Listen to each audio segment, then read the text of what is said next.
Eduardo Paes já trocou várias vezes de partido, você agora está no DEM. Isso. Você já foi deputado, prefeito do Rio 2 vezes. Ano passado tentou ser governador, perdeu para o então desconhecido Wilson Witzel. Com o Bolsonaro. Com o Bolsonaro. Perdeu pro Bolsonaro, né? Você vai se candidatar a prefeito de novo? Olha só, é uma decisão que eu não tomei ainda, né? Eu queria revelar essa bomba aqui hoje, mas eu não tomei ainda. O que eu estou fazendo? Primeiro, eu quando saí da prefeitura em 2017, por indicação do Bloomberg, esse que está disputando a eleição, é o comunista americano atualmente, junto com o Bernie Sanders, e que provavelmente vai querer enfrentar o Trump, ele me indicou para a vice-presidência para a América Latina de uma empresa chinesa, né, chama BYD, e eu trabalhei o ano 17 lá inteiro, disputei 18 e voltei para a empresa. Então, é como eu toco minha vida hoje. Agora, eu estou agindo como se candidato fosse. Estou discutindo a cidade como se candidato fosse. Porque é inaceitável a gente admitir no Rio de Janeiro a possibilidade de reeleição do Crivella. Eu amo a minha cidade, acho um lugar fantástico, e a gente está vendo a degradação. Vou dar um exemplo. Eu cheguei aqui no YouTube Space hoje para gravar com vocês, e eu não tinha vindo aqui ainda. Mas quem trouxe o YouTube Space para o Rio foi no meu governo. Em 2016 a gente anunciou, foi um processo de busca. Fomos lá no sujeito do Google aqui no Brasil e veio para o Rio e tinha uma disputa entre Rio e São Paulo. Isso aqui tem, 6 no mundo, era uma história dessa. O que é isso? É expectativa, né? Possibilidade, é percepção de um valor de uma cidade. Imagina um sujeito resolver investir no Rio ou investir no Brasil, ele chega e encontra o Crivella pela frente. Diz assim, eu vou botar lá em São Paulo com o Dória, né? Pode criticar o que quiser do Dória, mas ele é muito talentoso para essas coisas. O Bruno Covas, né? O Bruno Covas, Dória, ou vou aqui com... Não quero nem falar do governador, né? Porque ele está no começo. Mas ou com Crivella, vou botar ali um YouTube Space na cidade do Rio de Janeiro, porque essa cidade tem uma perspectiva fantástica. Então o Crivella é um mal para o Rio de Janeiro, assustador, ele não entende a cidade, é um mau gestor, governa para segmentos específicos da sociedade. Eu vou estar envolvido na campanha, né, com a chance enorme de ser candidato, mas quero discutir isso, né, e é isso que eu estou fazendo nesse momento. Então você não pode ainda dizer se vai ser candidato ou não? Olha só, eu não preciso, né? As convenções partidárias são lá na frente. Eu não posso nem dizer isso porque a legislação eleitoral diz que você só pode dizer que é pré-candidato agora. Eu estou pagando uma multa toda parcelada de quase R$20 mil, porque em 2018, antes de começar o período eleitoral, eu disse numa reunião que eu era candidato. Filmaram, eu pago essa multa. Então, se quiser dizer, olha, eu sou pré-candidato, sou pré-candidato a ser pré-candidato, né? Então, assim, você tem, mas isso me permite andar pela cidade, discutir, e eu tenho como personagem público, eu me acertei nesse sentido com a empresa. Quando eu voltei depois da eleição de 2018, o pedido foi, você não vai sair candidato de novo, né? Mas eu acertei com a empresa que eu voltaria a participar mais ativamente da vida política da minha cidade, fazer comentários, críticas, enfim, participar disso. Você pega o que está acontecendo no Rio hoje, essa hora da chuva. Né? Aconteceram episódios de chuva no meu governo. Né? Não vamos aqui jogar, a culpa é do Crivella de tudo. Acontece em todos os governos. Em todos. Né? Então, o que é a questão que você tem que... Cadê o prefeito? Cadê a prefeitura na rua trabalhando? Né? Quer dizer, cadê a presença da autoridade pública? Isso a gente não vê hoje no Rio. Parece que ele está fazendo uma arca. Não, ele soltou uma arca bíblica. E ele soltou hoje uma pérola dessas sensacionais que as pessoas... Como é que elas vão morar na beira do rio porque fica mais fácil para fazer xixi e cocô. Essas são coisas inacreditáveis, inconcebíveis, né? Acho que todos nós que falamos demais acabamos podendo falar alguma besteira, mas é um negócio inacreditável. É ausência, inapetência, incapacidade de fazer. Olha só, Eduardo, a gente Depois falou... disso tudo, acho que eu sou candidato. Né, com essa energia. Não sei, a multa quem vai pagar é você. A gente anunciou que você vinha aqui no programa e daí tem duas perguntas aqui sobre quem seria seu vice. Além do Vasco. O Gerley quer saber se o Paulo Rabelo vai ser seu vice e o Regis quer saber como estão as tratativas com o PDT para a deputada Marta Rocha ser sua vice. Eu vou emendar uma terceira, que é a nossa. Você está procurando um evangélico para ser seu vice? Olha só, não estou procurando especificamente o evangélico. Primeiro, vice em geral é uma coisa que... Eu estou quase admitindo uma candidatura, eu estou tratando de vice já aqui, né? Não, Enfim, vamos falar assim, se eu procurasse, hipoteticamente... Na minha pré-candidatura. Isso. é o seguinte, eu acho que vice é a última coisa que se escolhe. Ah, né? Porque ele depende muito das composições que você vai fazer, enfim, de como é que os partidos vão se movimentar, que candidaturas vão estar colocadas. Né? Então, esse é um ponto importante.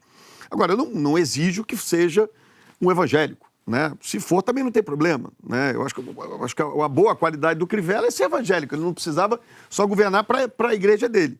Né? Ele ser evangélico não tem problema nenhum, repito.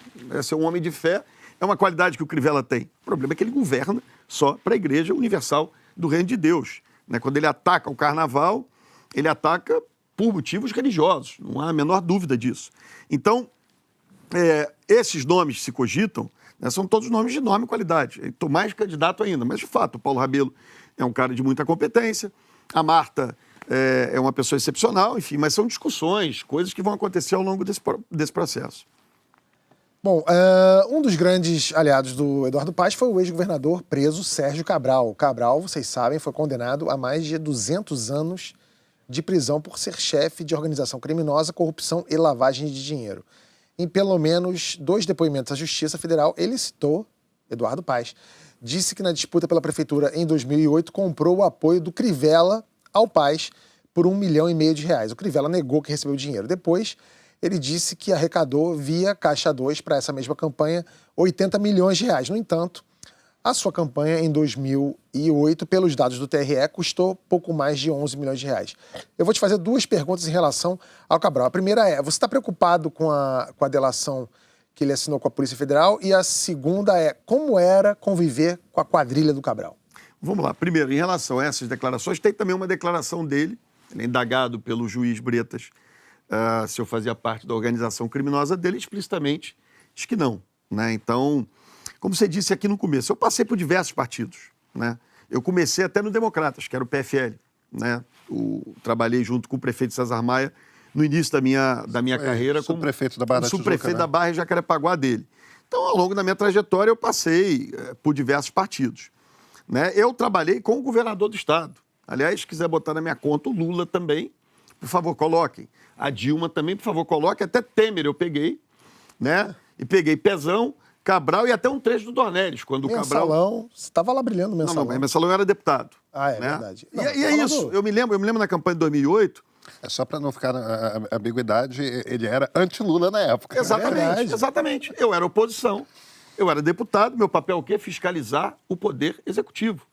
Eu estava lá, eu votava orçamento, legislava e fiscalizava o executivo. Tinha esquema, denunciei, apontei, fui subrelator daquela comissão com muito orgulho. Não tem a menor dificuldade. Virei prefeito do Rio. Lula, estamos juntos. Essa cidade precisa do seu apoio. Onde a gente está aqui, essa área é linda, esse Museu do Amanhã, isso tudo aqui, só foi viabilizado porque eu, tratando muito bem o Lula, consegui que as áreas públicas da União todas aqui pudessem ser vendidas para o privado. E aí que saiu essa PPP aqui. Então é o seguinte, a mesma coisa eu fiz com o governador Sérgio Cabral. Em 2008, quando eu ganhei a eleição, né, o grande ativo que a gente tinha, e depois na minha reeleição em 2012, era Eduardo Paes se dá bem com o governador e com o presidente. As pessoas votavam em mim por causa disso. Em 2018, a gente disse, não, você se dava bem com o governador e com o presidente, não vou votar em você. Então, assim, as pessoas têm que diferenciar o que é você ter uma convivência institucional, com personagens, não é jogo de amiguinho, né? Ah, mas você está falando da convivência com a quadrilha dele, ou não? Estou dizendo disso, claro. Eu era prefeito do Rio. Eu respondo pelo que aconteceu na Prefeitura do Rio. Por exemplo, eu tive, faço questão de lembrar, um caso na Prefeitura que foi o secretário de Obras envolvido num esquema de corrupção. Essa responsabilidade política é minha. Né? Eu não participei do esquema, não há nenhum delator me acusando, não há ninguém me acusando, mas essa responsabilidade política é minha. E mais, era um quadro técnico. Né? Na época que surgiu a história, queriam botar ele na conta da política. Não, foi escolhido por mim, servidor da Prefeitura do Rio, para tocar as obras sem nenhuma responsabilidade em campanha, em política. Então, assim, é muito difícil você ficar respondendo. Eu, que já andei com tanto, acho que o Pedro lembra disso, eu fui muito próximo ao Zé Serra. Fui secretário-geral do PSDB com o Tasso Gereissati, né? Então, enfim, amanhã o sujeito comete um erro, eu vou pagar pelo pecado do sujeito? Então, lamento que tenha acontecido. Posso aproveitar para fazer não era, só para concluir isso, não era fiscal do governador, não ficava preocupado com o que ele estava fazendo no governo do Estado, né? Eu acho que as instituições que tinham esse papel falharam naquele momento. né? Falharam e permitiram. Agora, tudo que tiver contra mim eu vou sempre responder. E acusações que têm um mínimo de fundamento, senão fica difícil você responder. Olha, um dia você na parte da quadrilha, aí eu não sei quantos milhões para a campanha. Complicado. Fala, Marilis. E não tenho medo da delação dele, não, zero. Prefeito, na época de 2016, ali da eleição, você tinha uma popularidade muito alta, terminando uma Olimpíada que foi um sucesso no Rio de Janeiro, e acabou optando por um candidato que estava enfrentando uma acusação de violência contra a mulher, que acabou não indo nem para o segundo turno. O senhor não acha que avaliou um pouco mal o impacto que essa denúncia contra o Pedro Paulo teria na eleição e acabou deixando de eleger uma pessoa melhor do que o Crivella para o Rio de Janeiro? Sem dúvida, eu não vou pagar essa conta do Crivella, mas é verdade, quer dizer, como eu acreditava muito na inocência dele, que surgiu, ele foi investigado pelo Ministério Público Federal, pela Polícia Federal, o Janot, na época, todo-poderoso Janot, pediu o arquivamento, o Supremo arquivou, ele era deputado, isso aconteceu antes da eleição, eu achava que isso seria suficiente, mas não foi, né? Então acho que isso atrapalhou muito, sem dúvida nenhuma, ele acabou indo para o segundo turno, não foi para o segundo turno por 2 pontos, o Freixo teve lá 2 pontos a mais que ele. E aí você teve o pior segundo turno que podia ter, porque são 2 opostos, né? Eu dizia assim, 2 radicais, no sentido, de novo, eu não quero aqui nunca entrar no campo pessoal, né? Mas um mais para o campo conservador, um para o campo mais progressista, de esquerda, né? E ali as pessoas não votavam por admiração, votavam assim, eu quero derrotar, no caso votaram no Crivella, quero derrotar o Freixo. O que a gente não pode deixar acontecer no Rio é isso de novo, né? Quando você tem, que aliás tem acontecido no Brasil, muita gente votou no Bolsonaro porque não queria votar no PT. O que a gente precisa pensar, principalmente no primeiro turno, é o seguinte, que opções, e aí daí a minha participação em qualquer hipótese da eleição, né? Que opções a gente pode colocar no segundo turno capazes de vencer, por exemplo, o Crivella. O Crivella tem uma igreja, tem uma prefeitura e tem uma televisão. A Rede Record, né? Se vocês verem que a Record fala de mim todo dia, é um negócio assustador. Ele está doido para ir para o segundo turno de novo com o Freixo, né? Ele não tem tanta chance assim dessa vez, mas é a única chance que ele tem. Ele vai dizer que o Freixo é da esquerda, comunista, come criancinha, enfim, tal. Então, a gente precisa pensar nessa eleição, né, como é que você tira essas forças ruins que vem ter feito tanto mal a essa cidade, como é que você tira? Então, esse erro eu não vou cometer de novo, né, de deixar que um Crivella possa vencer a eleição do Rio. O senhor apoiaria o Freixo no segundo turno com o Olha só, Crivella? com o Crivella eu apoio, contra o Crivella eu apoio, nem que não queira o meu apoio, eu apoio. Vou pra rua panfletar. O Freixo, a Marta Rocha, o Paulo Rabelo de Castro, a vovozinha, porque nada pode ser pior. Eu tô falando como carioca apaixonado. Eu acho que nem meus adversários negam essa característica minha, o prazer e o amor que eu tenho por essa cidade. É inaceitável. Eu conheço a máquina da prefeitura, eu conheço as condições da prefeitura. O que ele está fazendo é um crime diário. É um absurdo o que está acontecendo no Rio. Agora, a gente não pode permitir que ele tenha chance de vitória. E hoje eu vejo setores da sociedade carioca achando, não, o Crivella está derrotado. Não está. Ele tem uma igreja, ele tem uma televisão, ele tem a máquina da prefeitura numa eleição fracionada, que para ir para o segundo turno, o Freixo foi com 18%. Tem apoio do Bolsonaro. O Pedro teve 16%. Eu acho que ele não vai para o segundo turno. Eu acho e torço. Não quero, vou fazer tudo para que ele não vá. Mas é o seguinte, não dá para a gente fazer, avaliar errado de novo. Essa é a minha responsabilidade com a cidade. Eu aqui, por favor, quero dizer, coloquei o melhor candidato, o cara mais preparado para enfrentar aquele momento de crise. Mas, de fato, avaliei mal o impacto daquilo que era o problema. Então, como é que você entra numa eleição dessa e não permite que esse quadro se repita? Né? No Rio não aguenta, gente. Assim, eu estou no setor não privado. batendo na mulher, é a melhor maneira.